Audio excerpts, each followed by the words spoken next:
जब तक आप ये वीडियो देखोगे ना तब तक इंडिया में 300 बच्चे पैदा हो जाएंगे। यूनाइटेड नेशंस के हिसाब से इंडिया बहुत जल्द चाइना की पॉपुलेशन को क्रॉस करने वाला है। ये शायद कर भी दिया है। India will overtake China as the world's most populous country. People equate population growth with a declining quality of life. India's population will top 1.425 billion this month. जब एक आम आदमी ये सब बातें सुनता है ना तो उसको समझ नहीं आता कि यार हमको प्राउड फील करना चाहिए कि इंडिया नंबर 1 पे चला गया पॉपुलेशन में, या हमको टेंशन लेना चाहिए कि यार इतने सारे लोगों के देश में अब कैसे मैनेज होगा। इस वीडियो में इसी चीज को एकदम सिंपल लैंग्वेज में डिस्कस करेंगे हम लोग। So let's start.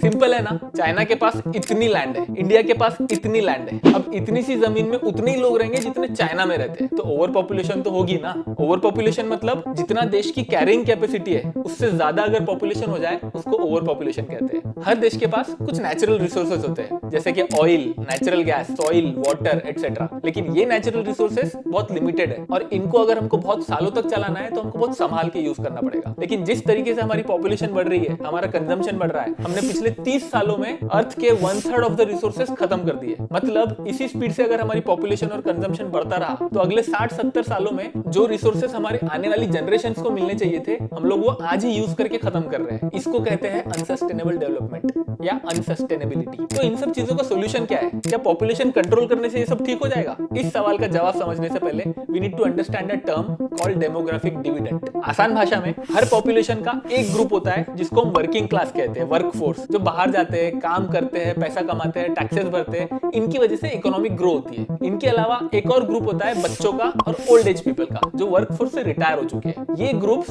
Working class के ऊपर डिपेंडेंट होते हैं अपनी जरूरतों के लिए। अब मान लो किसी देश में dependent population working class population से ज्यादा है, मतलब जो वर्किंग क्लास पैसा कमाएंगी उसमें से ज्यादा पैसा बच्चे और बुजुर्गों की नीड्स में खर्च होगा, जैसे कि एजुकेशन, हेल्थ केयर, पेंशन, और जो बचा हुआ पैसा है वो सेविंग एंड इन्वेस्टमेंट में जाएगा। मतलब देश की इकोनॉमी की ग्रोथ स्लो होगी। लेकिन दूसरा केस, अगर वर्कफोर्स की पॉपुलेशन ज्यादा है डिपेंडेंट पॉपुलेशन से, तो ज्यादा से ज्यादा पैसा सेविंग्स एंड इन्वेस्टमेंट में खर्च होगा। और इंडिया अभी इसी फेज से गुजर रहा है। इंडिया की वर्किंग एज पॉपुलेशन अभी इसकी डिपेंडेंट पॉपुलेशन से ज्यादा है। In some ways, India looks like China did 30 years ago. It has a rapidly expanding working age population with 610 million people under age 25 and relatively few older people to care for. पर ये जो demographic dividend है ये हमेशा के लिए नहीं रहता। एक टाइम आएगा जब इंडिया की डिपेंडेंट पॉपुलेशन उसकी वर्किंग पॉपुलेशन से ज्यादा हो जाएगी। इंडिया को इस डेमोग्राफिक डिविडेंड विंडो का फायदा उठाना है, पर कैसे? अब ऑब्वियसली हम लोग ओल्ड एज पॉपुलेशन को तो कम नहीं कर सकते, लेकिन हम लोग बच्चे पैदा करना कम कर सकते हैं family planning, contraception, sex education के जरिए। पर यहाँ पे एक चीज समझना बहुत ज्यादा इंपॉर्टेंट है कि हम लोग बच्चे पैदा करना एकदम भी कम नहीं कर सकते, जैसे चाइना ने किया था 1 चाइल्ड पॉलिसी लाकर। इसका भी एक अलग नुकसान है। The roots of China's demographic crisis can be found in its one-child policy. China ने ईयर 1980 में 1 चाइल्ड पॉलिसी इंप्लीमेंट की थी, जिसका मतलब हर फैमिली सिर्फ एक ही बच्चा पैदा कर सकती, जिसकी वजह से चाइना को कमिंग ईयर्स में बहुत फायदा हुआ क्योंकि उनकी डिपेंडेंट पॉपुलेशन कम हो गई और चाइना की इकोनॉमी बहुत फास्ट ग्रो हुई। लेकिन आज चाइना को इसी चीज की वजह से टेंशन है क्योंकि चाइना की जो वर्किंग एज पॉपुलेशन है वो धीरे धीरे रिटायरमेंट एज की तरफ जा रही है, लेकिन उनको रिप्लेस करने के लिए जो नई वर्कफोर्स है, जो नए बच्चे आने चाहिए, वो इनफ नहीं है। Newly released government data shows the birth rate at a record low. Researchers believe that China will lose millions of its working age population in the foreseeable future. तो अब तक अपन ने समझा कि बच्चे ज्यादा पैदा करना भी प्रॉब्लम है और अगर बच्चे कम पैदा करो तो भी इशू हो सकते हैं। तो फिर क्या हम उतने ही बच्चे पैदा कर सकते हैं जितने लोगों की डेथ हो रही है? तो हाँ, इस चीज को कहते हैं replacement level fertility.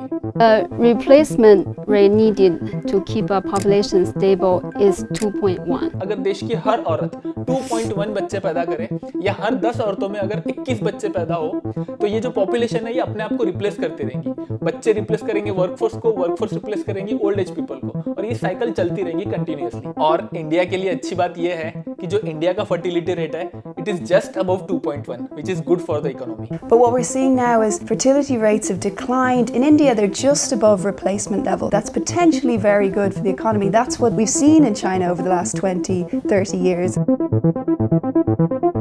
Demographic dividend मतलब वर्किंग एज पॉपुलेशन ज्यादा होना डिपेंडेंट पॉपुलेशन से, लेकिन सिर्फ वर्किंग पॉपुलेशन ज्यादा होने से काम नहीं होगा, उन लोगों के लिए जॉब्स भी इक्वली रहनी चाहिए। मान लो देश में 5 करोड़ लोग वर्कफोर्स में एंटर करते हैं हर साल, लेकिन हम लोग हर साल सिर्फ 2 करोड़ जॉब्स बना पाते हैं, तो जो 3 करोड़ लोग रहेंगे ये अनएम्प्लॉयड रहेंगे। इसकी वजह से देश का अनएम्प्लॉयमेंट रेट बढ़ेगा और देश के डेमोग्राफिक डिविडेंड है ये डेमोग्राफिक डिजास्टर में कन्वर्ट हो सकता है। If we don't invest very quickly and substantially in young people, this window of opportunity will close. इसी चीज के लिए गवर्नमेंट ऑफ इंडिया ने बहुत सारे इनिशिएटिव्स भी लिए, जैसे कि मनरेगा था, हर इंसान को 100 days of employment in every year. Government of India ने कुछ टाइम पहले मेक इन इंडिया इनिशिएटिव भी स्टार्ट किया है, जिसके अंडर बाहर की कंपनीज इंडिया में आकर अपना प्रोजेक्ट, अपने फैक्ट्री सेटअप कर सकती है, जिसकी वजह से हमारे यूथ को जॉब्स मिलेंगी और अनएम्प्लॉयमेंट कम होगा। पर मान लो हर 5 करोड़ वर्किंग पॉपुलेशन के लिए हमने 5 करोड़ नई जॉब्स भी क्रिएट कर दी, पर तब भी जाके प्रॉब्लम सॉल्व नहीं होगी, क्योंकि ये 5 करोड़ लोगों को ये जॉब्स करनी आनी भी चाहिए।